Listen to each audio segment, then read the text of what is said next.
guys, selamat datang di channel Wow Ternyata. Marianne Beckmeyer lahir pada tanggal 3 Juni 1950 di Jerman Barat.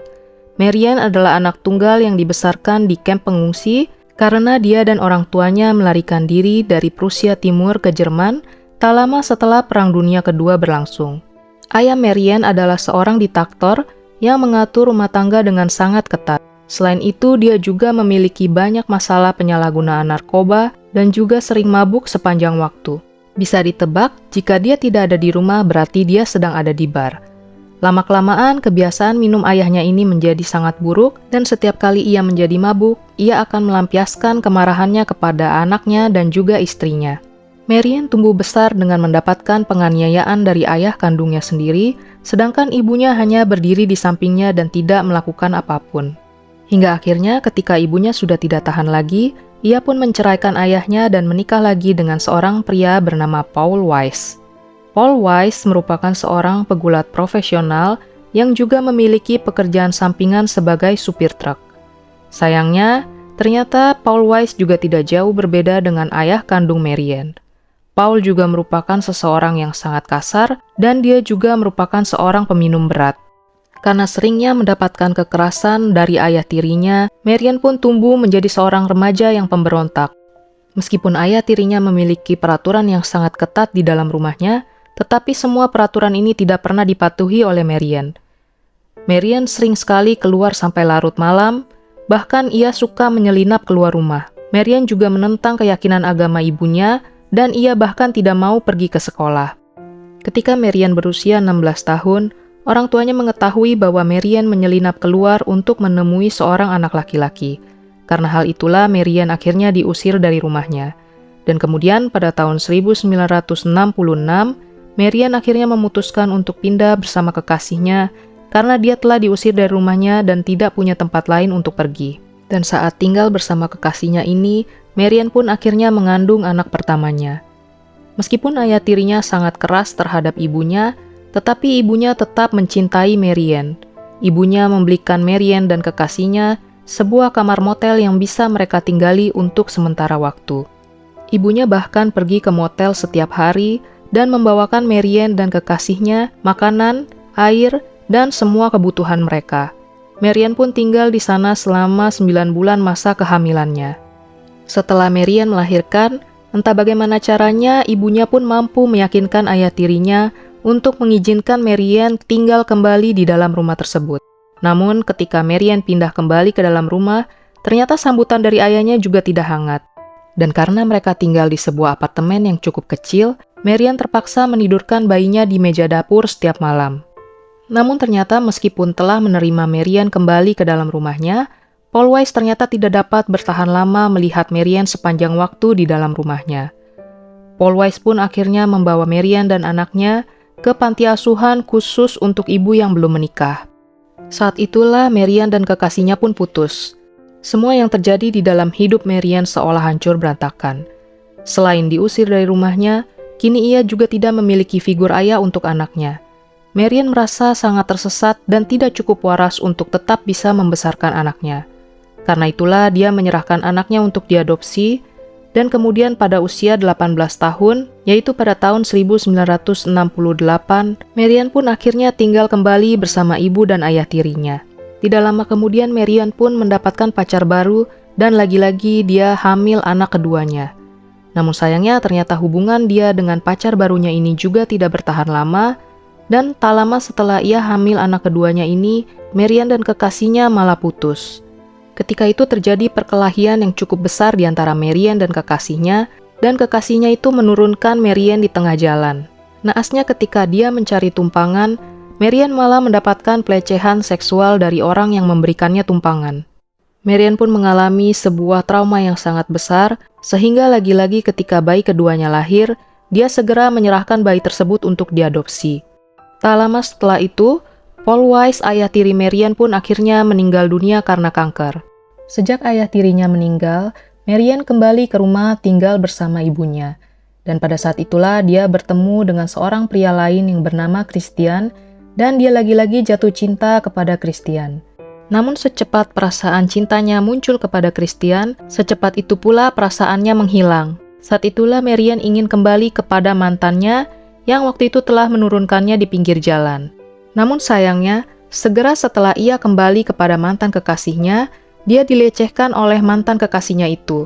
Hal ini membuat Marian menjadi sangat-sangat putus asa dan dia kembali menemui Christian untuk mencari kenyamanan. Meskipun dia telah kembali menjalin hubungan dengan Christian, ternyata hubungannya dengan Christian itu juga tidak lebih baik dengan hubungannya dengan mantan kekasihnya. Dia dan Christian terus-menerus bertengkar tentang semua hal. Kemudian pada tahun 1972, Marian diterima bekerja di sebuah bar bernama Tipasa, di mana Christian menjabat sebagai seorang manajer di sana. Tipasa merupakan sebuah bar perusahaan milik keluarga yang pada dasarnya seperti sebuah bar dan grill. Ketika Marian berusia 23 tahun, ia hamil anak ketiganya dengan Christian, dan pada tanggal 14 November 1972, Marian melahirkan seorang anak perempuan yang diberi nama Anna.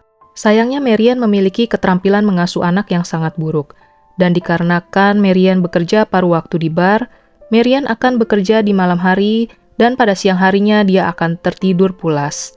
Dan dikarenakan Marian dan Christian sering sekali terlibat dalam perkelahian, Christian akhirnya meninggalkan Marian dan membiarkan Marian mendapatkan hak asuh penuh atas Anna. Oleh karena itu, Marian terpaksa membesarkan Anna seorang diri, dan karena itulah Marian membawa Anna ke shift malamnya di bar. Hal ini merupakan sebuah hal yang sangat buruk bagi bayi, karena pada dasarnya seorang bayi harus memiliki jadwal tidur yang sangat banyak, namun sayangnya itu tidak terjadi kepada Anna. Bahkan ketika Anna terbangun di malam hari, tidak ada seorang pun yang bisa merawatnya, karena ibunya tengah bekerja di bar, sedangkan pada siang hari, ketika Marian pulang, dia akan langsung tertidur. Oleh karena itulah Anna terpaksa membesarkan dirinya sendiri, dan ia tumbuh dewasa lebih cepat daripada orang-orang sebayanya. Beberapa orang memberikan kesaksian bahwa ketika mereka berkunjung ke bar, mereka melihat Anna tidur di kursi bar atau tidur di bangku luar. Bahkan mereka juga melihat Anna memakan sisa makanan dari bar, karena mereka tidak punya banyak makanan di sana. Suatu hari ketika Anna berusia 7 tahun, Marian bertemu dengan sebuah keluarga yang bertanya kepadanya apakah mereka bisa mengasuh Anna, namun sayangnya Marian menolak tawaran itu. Padahal Marian sangat menyadari bahwa dia memiliki gaya hidup yang bermasalah. Karena Marian pada dasarnya memperlakukan Anna seolah-olah dia sudah dewasa, padahal Anna baru berusia 7 tahun. Anna diharapkan bisa memasak untuk dirinya sendiri, merapikan tempat tidurnya sendiri, dan bahkan mengurus dirinya sendiri. Marian terbiasa memperlakukan Anna seperti orang dewasa, sehingga menyebabkan Anna bersikap dan berbicara seperti orang dewasa. Dan tanpa ia sadari, Marian ternyata memperlakukan Anna sama seperti ayahnya memperlakukan dia dengan peraturan-peraturan yang sangat ketat. Karena itulah bisa dikatakan Marian dan Anna tidak memiliki hubungan yang baik dan mereka sering sekali bertengkar. Karena Anna tinggal di bar bersama dengan ibunya, maka tentu saja ia mengalami kesulitan untuk tidur di malam hari, sehingga membuat dia sering sekali tertidur di kelas. Ini juga menyebabkan nilainya menurun, sehingga sampai suatu titik akhirnya Anna tidak ingin pergi ke sekolah sama sekali. Pada tanggal 5 Mei 1980, Anna dan Marian terlibat dalam pertengkaran di pagi hari, sehingga menyebabkan Anna meninggalkan rumahnya, dan dia memutuskan untuk bermain-main, sambil berjalan menuju ke rumah temannya. Namun tiba-tiba Anna tersadar bahwa saat ini temannya sedang berada di sekolah. Akhirnya Anna memutuskan untuk berjalan-jalan keliling kota dan mencoba menghibur dirinya sendiri. Hal ini juga bukanlah sesuatu yang aneh, karena Anna memang sering berjalan-jalan keliling kota dan mencoba mencari aktivitas untuk menyibukkan dirinya sendiri. Sedangkan Marian memang terbiasa tidur hingga sore hari. Biasanya dia akan bangun sekitar pukul 5 atau 6 sore, tetapi pada hari itu dia bangun sedikit lebih awal karena dia memiliki jadwal pemotretan dengan sebuah majalah yang ingin membuat artikel tentang mobil VW-nya yang sudah direnovasi. Dan setelah pemotretan selesai, Marian pun kembali dan dia baru menyadari bahwa Anna sampai saat ini belum juga kembali. Marian pun mulai panik dan dia menelpon semua orang. Namun sayangnya tidak ada satu orang pun yang melihat keberadaan Anna. Pada saat itulah Marian memutuskan untuk menelpon polisi dan mengajukan laporan orang hilang. Esoknya pada tanggal 6 Mei 1980, seorang wanita datang ke kantor polisi dan memberitahu polisi bahwa tunangannya telah mengaku membunuh Anna Beckmeyer. Tunangan wanita itu adalah seorang tukang daging berusia 35 tahun yang bernama Klaus Grabowski, yang juga adalah tetangga Anna. Menurut wanita itu, Klaus mengundang Anna ke apartemennya untuk bermain dengan kucingnya. Dan ini merupakan sesuatu yang memang sudah sering terjadi ketika Marianne tertidur sepanjang hari.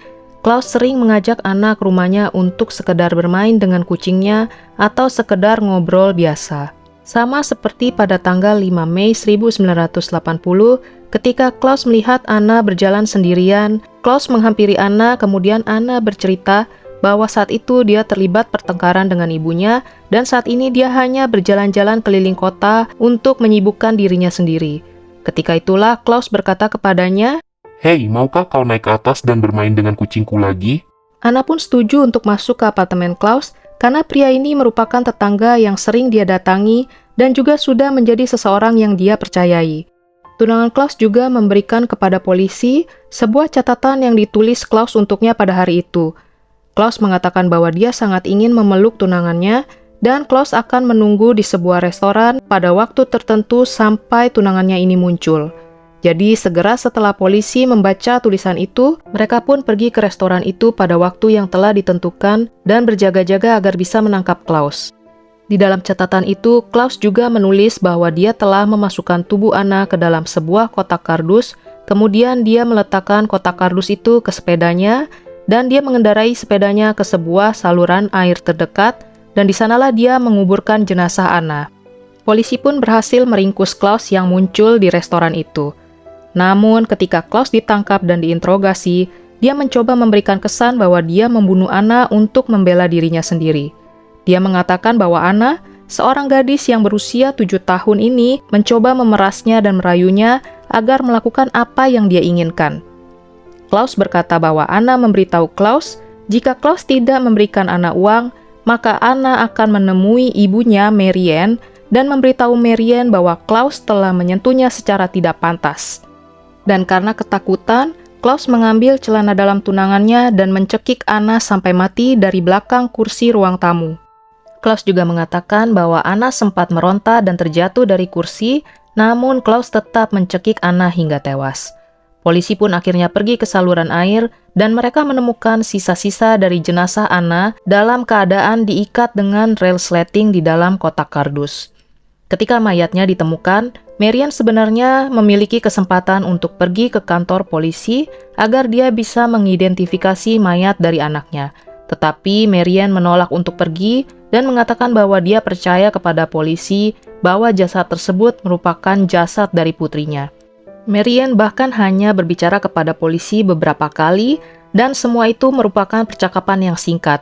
Marianne tidak nampak putus asa dan dia tetap bekerja setelah hal itu terjadi. Setelah diinterogasi, polisi akhirnya menemukan bahwa hal ini bukan pertama kalinya Klaus melakukan pelecehan terhadap seorang gadis muda. Klaus merupakan bekas narapidana pelanggar seksual dan sebelumnya pernah dijatuhi hukuman penjara karena beberapa kasus pelecehan terhadap beberapa gadis muda. Pada tahun 1973, Klaus didakwa dengan percobaan pembunuhan terhadap seorang gadis berusia 6 tahun, di mana dia mencoba untuk melecehkan gadis ini, tapi gadis ini berhasil melarikan diri. Klaus berhasil ditangkap, namun sepertinya dia tidak mendapatkan hukuman yang lama, karena 2 tahun kemudian pada tahun 1975, dia ditangkap lagi karena pelecehan terhadap 2 gadis berusia 9 tahun. Bahkan untuk kasus yang kali ini, Klaus sama sekali tidak dimasukkan ke dalam penjara, karena atas permintaannya sendiri, Klaus ditempatkan di rumah sakit jiwa. Dia mengatakan bahwa dia merasa perlu rehabilitasi atas naluri seksual yang tidak normal yang dimilikinya. Dan menurut Klaus, tanpa pengobatan, perbuatannya ini akan terulang kembali. Klaus akhirnya mendapatkan kebiri kimia atau pemberian zat kimia melalui penyuntikan atau metode lain dengan maksud untuk menurunkan hasrat seksual dan libido pada seseorang. Klaus hanya berada di pusat rehabilitasi itu selama 30 hari, kemudian dia mendapatkan kebebasan sepenuhnya. Liciknya, setelah keluar dari pusat rehabilitasi, Klaus menjalani perawatan hormon untuk mengembalikan pengembiriannya, sehingga akhirnya gairah seksualnya pun kembali lagi. Persidangan terhadap Klaus dimulai pada tanggal 3 Maret 1981. Marian hadir di persidangan dan duduk di barisan terdepan, dan di sepanjang persidangan dia terus berteriak dan membentak Klaus dari tribun. Tim kuasa hukum Klaus mencoba berargumen dan mengatakan bahwa hal ini terjadi karena pembelaan diri dan juga perubahan hormon akibat kebiri kimia yang pernah dijalaninya. Namun menurut jaksa, tindakan kebiri kimia yang dilakukannya merupakan pilihannya sendiri dan seharusnya dia sadar akan konsekuensi dan sisi negatif yang akan diterimanya. Setelah beberapa waktu, akhirnya terungkaplah apa yang sebenarnya terjadi kepada Anna Beckmeyer. Pada tanggal 5 Mei 1980, Klaus mengatakan bahwa dia sedang duduk di rumah sambil memandang keluar jendela dan pada saat itu dia melihat Anna sedang berjalan sendirian. Ia kemudian lari ke bawah dan menghampiri Anna dan kemudian bertanya kepada Anna apa yang sedang dia lakukan. Anna memberitahunya bahwa saat ini dia mengalami pagi yang berat di mana dia mendapatkan pertengkaran yang hebat dengan ibunya dan saat ini dia sedang tidak mood untuk pergi ke sekolah. Kemudian Klaus berkata, Anna, kamu masih seorang gadis muda. Kamu tidak boleh berada di sini sendirian. Sesuatu yang buruk mungkin terjadi padamu. Bagaimana kalau kau dan aku naik ke atas? Anna pun setuju dan akhirnya mereka berdua naik ke atas. Namun sayangnya Klaus tidak mengakui perbuatannya dan hingga akhir dia tidak pernah memberikan kisah yang sebenarnya. Jadi keterangan selanjutnya hanyalah merupakan hasil dari otopsi Anna dan juga TKP di apartemen Klaus, di mana diyakini bahwa mereka memang pergi ke sana dan bermain-main sebentar dengan kucingnya. Setelah itu Klaus mulai melakukan pelecehan seksual terhadap Anna selama beberapa jam dan diyakini bahwa selama penyerangan tersebut, Anna sempat mencoba melarikan diri beberapa kali, hingga akhirnya entah bagaimana ceritanya Anna terpaksa duduk di kursi di ruang tamu. Ketika itu Klaus merasa panik dan dia menyadari apa yang telah dia lakukan. Dia menyadari bahwa Anna jelas akan pulang dan memberitahu Marian tentang hal ini, dan dia kemungkinan akan kembali ke penjara. Klaus mengambil celana ketat tunangannya dan mencekik Anna yang sedang duduk di sofa, sampai ia akhirnya kehabisan nafas.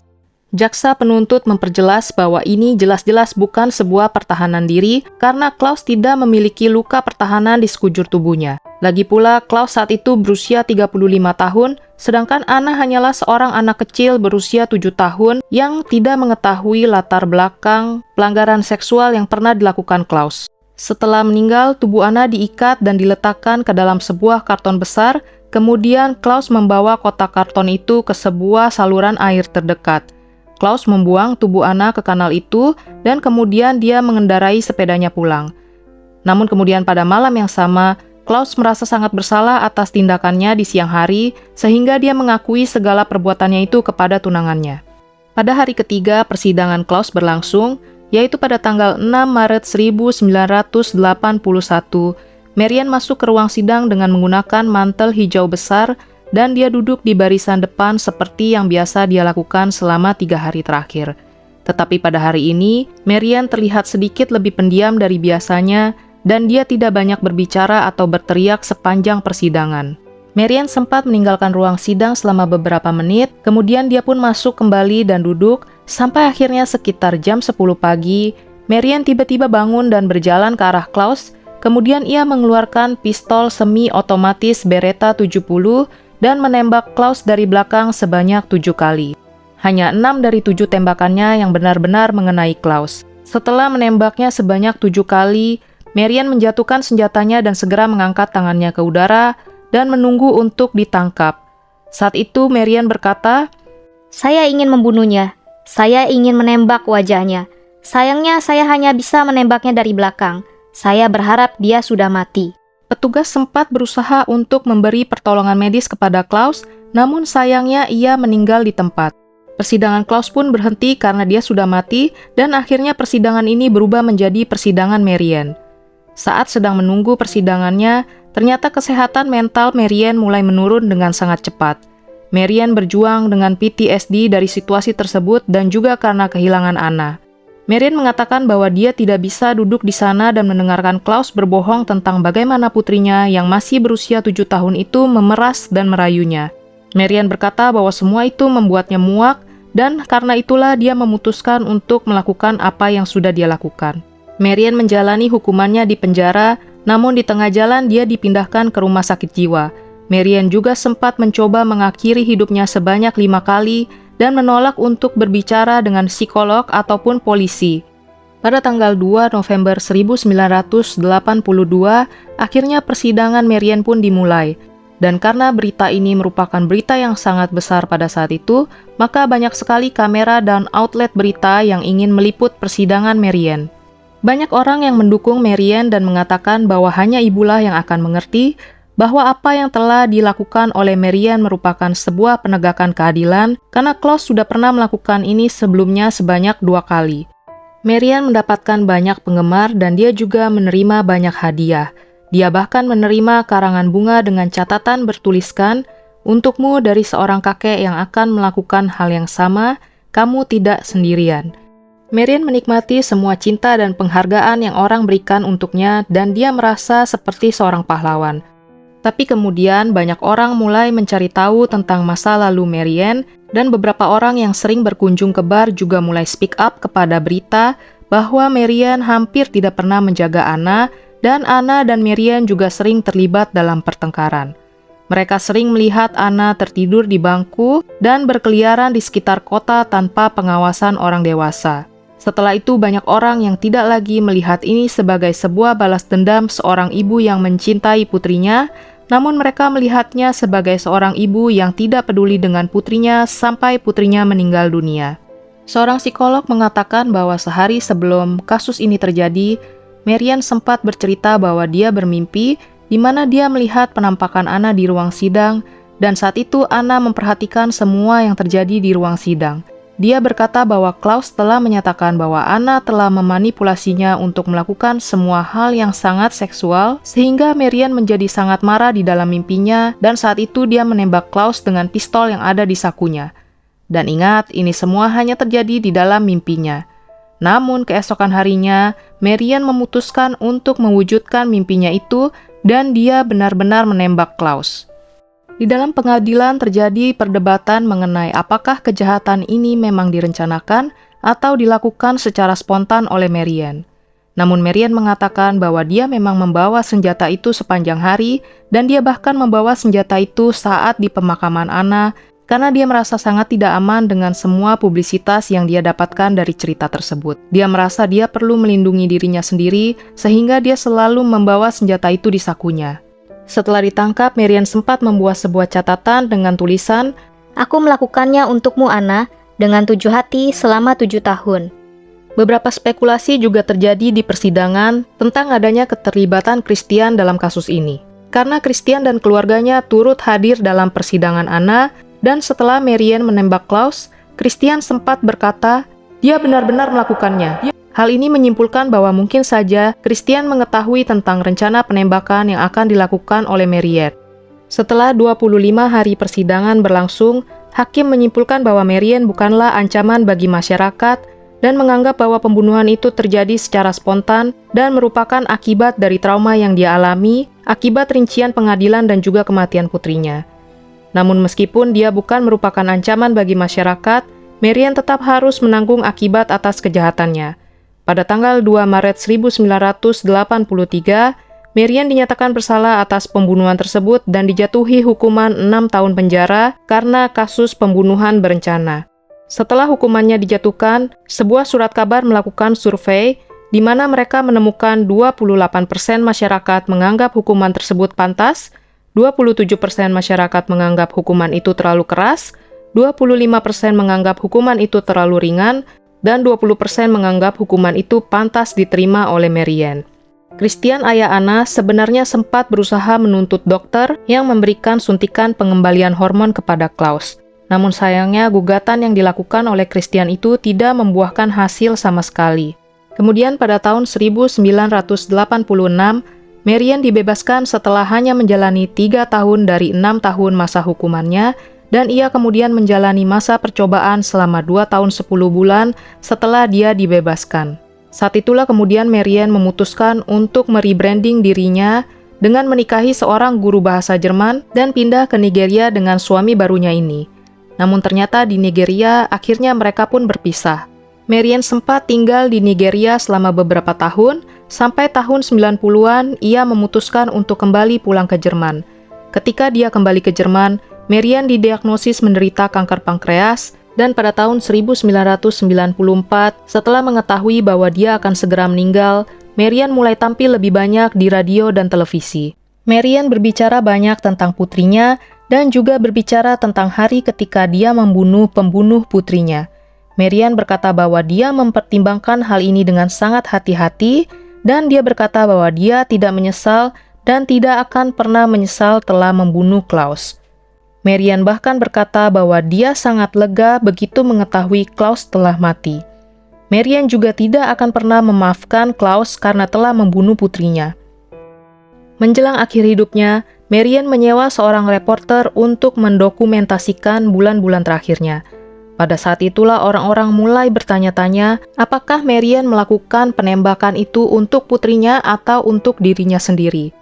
Dalam dokumenter yang dibuat oleh Marian, yang seharusnya lebih banyak membicarakan tentang putrinya ini, malah lebih banyak menunjukkan apa yang Marian lakukan, seperti berkebun, melakukan perawatan rambut setelah melakukan kemo, dan segala sesuatu tentang dirinya.